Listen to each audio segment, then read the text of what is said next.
Do you have any guidance around taking notes from books and lectures? Yeah, no problem. Like, don't be taking notes during the lecture exactly, because then you're not listening to the lecture.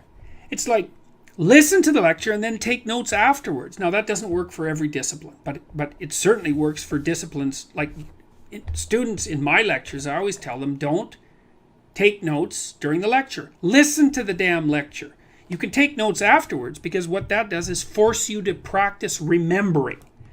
And then with regards to books, it's like, read, don't highlight, don't underline. Like that, I think that's just rubbish. I think it's pseudo work. Read a couple of paragraphs or maybe an essay, something like that, depending on the density of the book.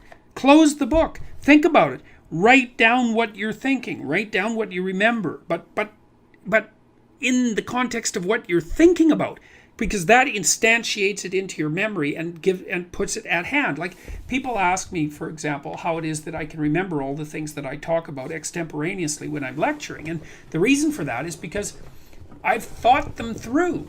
I read them and I think, oh, okay, well, that's an interesting idea. How does it relate to all these other ideas that I know? Like, what is its significance for this idea, and what's its significance for this idea, and do I believe it, and how might I criticize it? So it's kind of like I'm attaching little memory hooks to it in 5 different ways, and then I've got it. It's part of me, and that seems to be part of recall rather than recognition.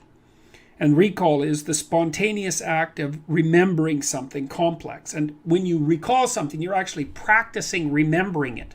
And that's what you need to do if you want that to be part of you. So I would say, separate out the function of reading and note-taking. So read, think, write. Or read, write, think. Because the last 2 things are quite similar. But don't read the book and then read a sentence and then write down that sentence. That's not helpful. You could read the sentence, close the book, and then reformulate the sentence so that now it's your sentence, man. Then you'll remember it. Then you'll understand it. That works really well.